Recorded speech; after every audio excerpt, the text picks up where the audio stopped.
नमस्कार, मैं हूं आपके साथ पूर्वी राय और आप देख रहे हैं एमपी फर्स्ट न्यूज। आइए बढ़ते हैं आज की खास खबरों की ओर। महाकाल मंदिर की समस्या को लेकर न्यायालय की शरण में पहुंची सारिका गुरु द्वारा चैनल के माध्यम से विशेष चर्चाओं में बताया। पहले हमारे ऊपर आरोप लगाने वाले बताए आखिर उनकी नियुक्ति पत्र कहां है। पूरे तथ्यों के साथ उच्च न्यायालय की शरण में पहुंची हूं और उच्च न्यायालय ने पूरी बात दस्तावेज के आधार पर सुनी। महाकाल में 19 मंदिर हैं और एक ही पुजारी कैसे पूजा करता होगा, क्योंकि भगवान की पूजन, भोग, आरती और सहन का समय एक ही होता है, फिर कैसे पूजा अर्चना होती होगी। इसके साथ ही याचिकाकर्ता सारिका गुरु द्वारा बताया गया कि बंटी बबली नाम है, नाम का उल्लेख करना कोई गलत नहीं है। सारिका गुरु द्वारा चर्चा में बताया गया, भारत के संविधान में सभी का एक मौलिक अधिकार है और उसे मौलिक अधिकार का उपयोग करके मैंने कुछ जानकारी सूचना के अधिकार के तहत मांगी जो मुझे नहीं मिली और इस बात को लेकर मैं उच्च न्यायालय की शरण में पहुंची। योग्य व्यक्ति को उस पद पर बैठना चाहिए जिस पद का वह भागीदारी हो। आज महाकाल मंदिर में ऐसे कई लोग हैं जो पद के लिए योग्य नहीं है, उसके बाद भी उसे पद पर कैसे बैठे हैं, यह एक प्रश्नवाचक चिन्ह है। जी नमस्कार, हम फिर महाकाल मंदिर को लेकर एक विषय लेकर आए हैं। जो हमारे बीच में याचिकाकर्ता, जो हाईकोर्ट में याचिकाकर्ता हैं, सारिका गुरु मौजूद हैं। हम उनसे बात करेंगे कि मैडम, आपने जो याचिका दायर की है, कि क्या शर्त हैं और किस बातों को लेकर आपने की है, और महाकाल प्रशासक, सहायक प्रशासक और अन्य अधिकारियों से हाईकोर्ट ने 8 हफ्ते के अंदर जवाब तलब किया है। तो क्या रहा आपका और पिटीशन लगाने का तात्पर्य क्या है? मेरा सबसे पहले तो महाकाल मंदिर के अव्यवस्थाओं को लेकर मैंने पिटीशन लगाई थी और मैंने उसी के अंतर्गत सूचना के अधिकार के अंतर्गत जानकारी मांगी गई है, जिसमें कि मेरे कुछ बिंदु हैं, जिसमें से प्रमुख बिंदु है कि वहां पे कर्मचारी और पुजारी पुरोहितों की नियुक्ति से पूर्व विज्ञप्ति निकाली गई हो या किसी पुजारी ने आवेदन लगाया हो, क्योंकि सुना गया है कि 16 पंडे पुजारी हैं तो अब पद रिक्त होते रहते हैं। तो उसमें किस प्रोटोकॉल के अंदर या किस प्रोसेस के अंदर इन्होंने नियुक्ति करी गई, उससे संबंधित दस्तावेज मांगे गए हैं और इसी से संबंधित ये किस प्रकार से मानदेय दे रहे हैं, ये दस्तावेज मांगे। ये प्रशासक महोदय से मांगे गए थे। इन्होंने मेरी फर्स्ट अपील में नहीं सुनी गई तो मैं सेकेंड अपील में गई, सूचना आयोग में गई हूँ। सूचना आयोग में जाने के बाद इन्होंने वहां से भी मुझे दस्तावेज प्रोवाइड नहीं कराए हैं।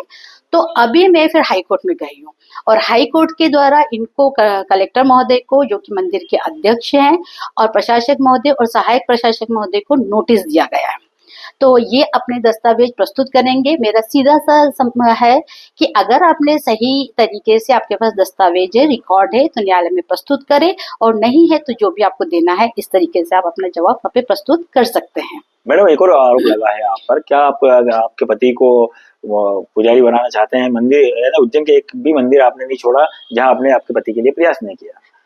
देखिए, अगर ऐसा लोगों का कहना है कि मैं पति को पुजारी बनाना चाहती हूँ तो ये उनकी गलतफहमी है कि मैं पुजारी बनाना ही नहीं चाहती हूँ, क्योंकि अब मेरा वो दौर नहीं रहा है और मेरे पति इतने सक्षम है कि अपने आप को प्रूव करने के लिए, नियुक्त करने के लिए मेरी जरूरत पड़े।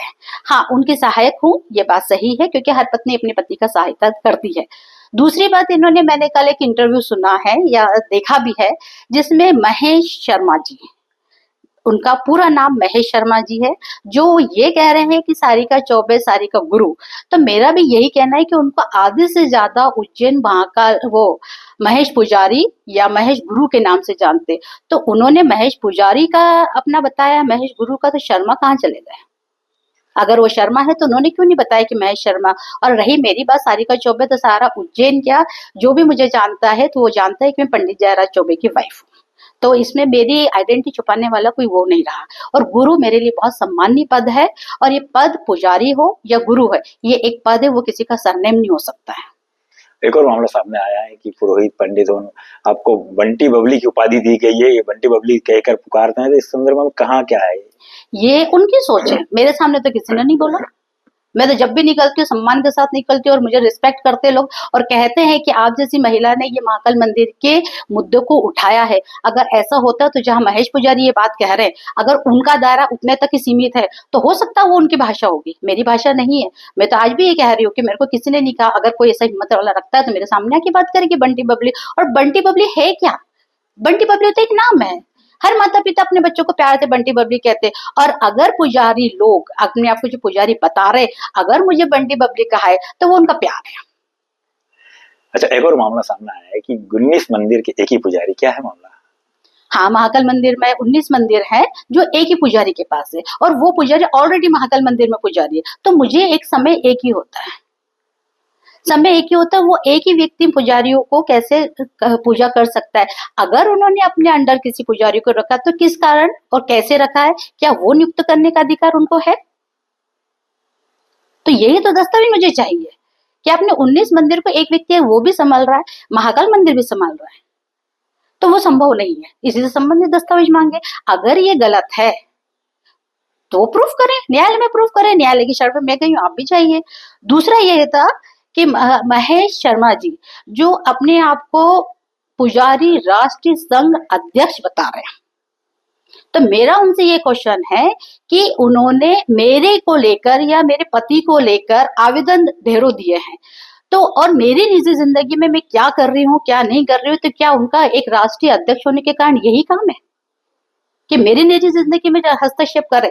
अगर आप पुजारी हैं तो पुजारियों के, आप मुझे बताएं आपने कितने पुजारियों का नियुक्त करा है या कितने पुजारियों का भला करा है? शायद मेरी अव्यवस्था को सुधारने से कुछ व्यवस्था सुधर जाए। जो हमारे यहाँ पे बाहर उज्जैन से पढ़ने के लिए यहाँ पर आए हैं लोग, जो कर्मकांडी है, जो भविष्य में अपना पुजारी पद पे या पुजारी के रूप में कार्य देखना चाहते हैं, अपना भविष्य देखना चाहते हैं, तो क्यों नहीं पुजारी संघ के अध्यक्ष होने के नाते ऐसे लोगों को नियुक्त करें? राष्ट्रीय अध्यक्ष हैं। पुजारी महासंघ के राष्ट्रीय अध्यक्ष महेश पुजारी जी ने एक और आप पर आरोप लगाया है कि इस प्रकार की आदतें हैं इनकी, तो शिकायत करने की पिछले 20 सालों से शिकायत चल रही है। बिल्कुल गलत बात है ये। अगर मेरी आदतन होती, या उन्होंने एक शब्द और कहा है कि मैं न्याय का समय बर्बाद करती हूँ, अगर ऐसा लगता है तो न्यायालय और न्यायमूर्ति यहाँ पे जो जज बैठे उनको वो निर्णय ले। अगर उनको ऐसा लगता है मेरी पिटीशन खारिज करने की तो पहली तारीख में हो जाती, तो मैं सुप्रीम कोर्ट तक नहीं जाती। अगर मैं सुप्रीम कोर्ट गई हूँ तो कहीं ना कहीं न्यायालय को लगा है कि मेरी पिटीशन सही है, तभी तो सुप्रीम कोर्ट ने आदेश करा है कि महाकाल मंदिर का शरण हो रहा है, तभी कहा है कि आरओ का वाटर चलाया जलाए, तभी कहा है कि प्रतीकात्मक पूजन किया जाए, तभी कहा है कि ये अगर उस आदेश को पालन करे, और अगर नहीं लगता तो सुप्रीम कोर्ट इतना फुर्सत में नहीं है, यह न्यायालय वहां इतना फुर्सत में नहीं कि वहां की टीम भेजती है वहां पे सर्च करने के लिए। तो क्या कारण है? मैं न्यायालय की व्यवस्था का समय बर्बाद कर रही हूँ, या ये न्यायालय के आदेश की अवमानना कर रहे हैं? पुजारी महासंघ के राष्ट्रीय अध्यक्ष महेश गुरु ने एक और शिकायत की है कलेक्टर को आपके सरनेम को लेकर। आपने सरनेम ही छुपा लिया? बिल्कुल नहीं छुपाया है, सारा उज्जैन जानता है मैं चौबे हूँ, और मेरे ससुर खुद चौबे हैं, तो उसमें छुपाने वाली कोई बात नहीं। रही गुरु की बात, तो यहाँ पे आप कहीं पे भी जाएंगे तो हर कोई अपने आप को गुरु बताता है। बहुत सारे मंदिर के पुजारी हो जो कार्य कर रहे हैं वो अपने आप को गुरु बताते हैं। तो अगर मेरे आगे गुरु लग गया है, या मुझे सम्मान के साथ कोई गुरु, जैसे आपने बंटी बबली मुझे नाम दिया, अगर मुझे कोई गुरु नाम दे रहा तो आपको तकलीफ क्या है? एक और मामला सामने आया है कि आपने अभी थोड़ी देर पहले बताया था कि महेश पुजारी जी की जो नियुक्ति है वो भी फर्जी है। बिल्कुल है, मेरी ये पेंडिंग है, अभी भी ये है। ये महाकाल मंदिर के पुजारियों के, इन्होंने खुद ने अपने इसमें कहा है कि अगर फाइनल हियरिंग है, इस केस ये केस अलग है जिसमें महाकाल मंदिर के पुजारी लोगों ने स्वयं ने कहा है कि फाइनल हियरिंग में हम अपने दस्तावेज प्रस्तुत करेंगे, तो ये अपने आप के दस्तावेज प्रस्तुत करें। और मेरा फिर ये कहना है कि नोटिस कलेक्टर महोदय, प्रशासक महोदय, इन लोगों को उनको जानकारी देना है, ना कि महेश शर्मा को। क्या ये किसी पद पर है? क्या ये कलेक्टर है या ये प्रशासक है? अगर प्रशासक और कलेक्टर नहीं है तो मेरा फिर निवेदन है कि महाकाल मंदिर के पुजारी हो या पंडे हो, मेरा उनसे किसी प्रकार की कोई दुश्मनी नहीं है और ना ही कोई भावना है। पर महेश शर्मा के जो स्टेटमेंट मैंने पढ़ा है, तो कहीं ना कहीं उनकी भावना मेरे को लेकर या मेरे पति को लेकर ईर्ष्यालु भावना या व्यक्तिगत दुश्मनी को दिख रही है। मेरे स्टेटमेंट आप कभी भी देख लीजिए, अगर वो 20 साल का कह रहे हैं तो मेरे कई इंटरव्यू है, कभी भी मैंने इस तरीके के आक्षेप और ना ही दुर्भावना रखी है। अगर व्यवस्था को सुधारना ही अगर है तो गलत है, तो मेरा पूरा इतिहास उठा के देख लीजिए कि किसने कभी भी सही काम करने के लिए किस समाज ने स्वीकारा है, और खासतौर पर जब स्त्री आगे हो। कुछ ऐसे 2-4 नाम बता सकते हैं जो फर्जी थी? ये न्यायालय में खुद ही दस्तावेज देंगे। बहुत धन्यवाद मैडम आपका। तो ये थे मैडम सारिका गुरु, जिन्होंने अपने हक के लिए महेश की और वहां पर हाई कोर्ट गए हैं, और मैडम और कुछ भी बता रहे हैं जी। तो ये जो महेश शर्मा जी जो अपने आप को पुजारी बता रहे हैं, तो मेरा उनसे ये है कि प्लीज अपना दस्तावेज भी बताएं। वो किसी पद पे भी नहीं है वो। तो आप देख सकते हैं कि इन्होंने पुजारी महासंघ के राष्ट्रीय अध्यक्ष पर भी आरोप लगाया है कि उनकी भी नियुक्ति जो है एक फर्जी तरीके से हुई है। यदि उनकी नियुक्ति हुई है तो दस्तावेज बताएं, तभी तो कुछ बोल पाएंगे। यदि इस प्रकार के फर्जी नियुक्ति के आधार पर आप बोल रहे हैं तो न्यायालय की अवहेलना है ना। और ये न्यायालय में गई है मैडम, और उन्होंने अपने हक के लिए लड़ाई लड़ी है। और सबसे बड़ी बात यह है कि नियमानुसार जो व्यक्ति पात्र हैं उसी को उस पद का लायक समझा जाए, अन्यथा उस पद की गरिमा भंग होती है। और आप देख सकते हैं कि कई लोग ऐसे हैं जो पढ़े लिखे नहीं होने के कारण भी उस पद पर हैं जहां पर नहीं होना चाहिए।